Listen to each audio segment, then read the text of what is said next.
And it's funny to read the comments on those because some people think it's the coolest thing in the world and some people don't understand it. And you know what? It's not for them to understand. It's our tradition. It's our William Penn tradition. I was a transfer and I came in the fall of '82. And back then we were in the Iowa Conference, so Central was our arch rival. And we're warming up and we go back into the locker room and Coach writes on the board, says, remember, we're down 2-0. And I'm like, what do you mean we're down 2-0? And I was married, so I was living off campus, so I didn't hear the buzz that everybody else heard. And I look at our point guard, Kenny Spielbauer, and I said, what's he talking about? And he said, John, you'll figure it out. I don't have time to explain it. So we were out there, and all I remember, and I don't even remember who made the shot, but the shot goes in, I turn around and start running down court, and all this white stuff is coming out of the stands. Beasley inside, lays it in. And if you're watching, wondering what the heck is going on, well, this is what happens when William Penn plays Grandview in men's basketball. And for a while, the administration tried to not really recognize it. It was people were, quote unquote, smuggling toilet paper in.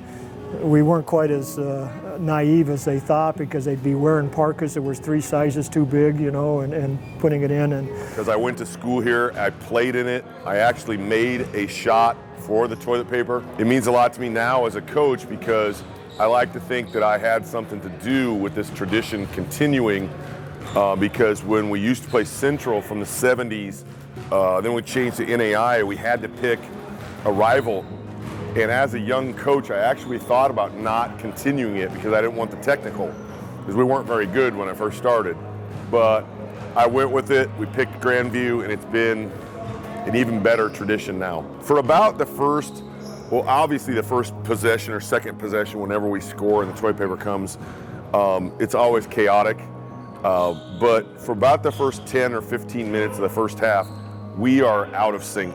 And we always have been. It's almost like playing a homecoming football game.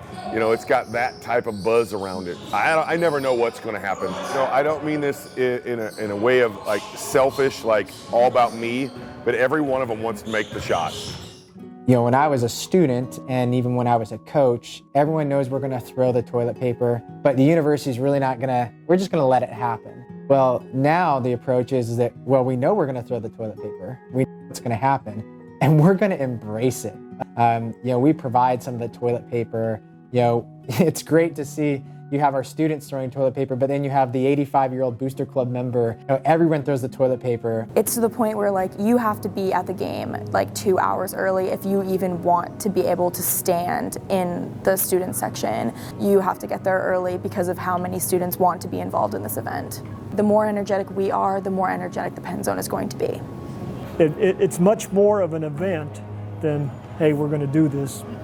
Let everybody know, kind of word of mouth, and don't tell anybody. Of course, now we post it. We get T-shirts that say toilet paper game, you know.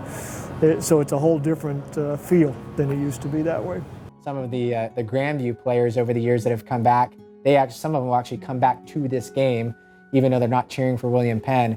Just because it was a good memory for them, and they hated playing here for it, but they also loved playing here for it too.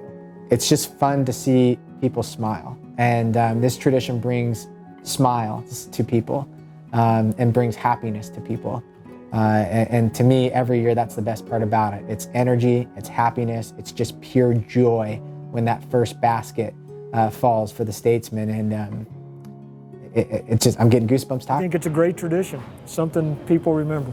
I think it's the greatest beginning to a basketball game in America. I absolutely think it's one of the best traditions in college athletics.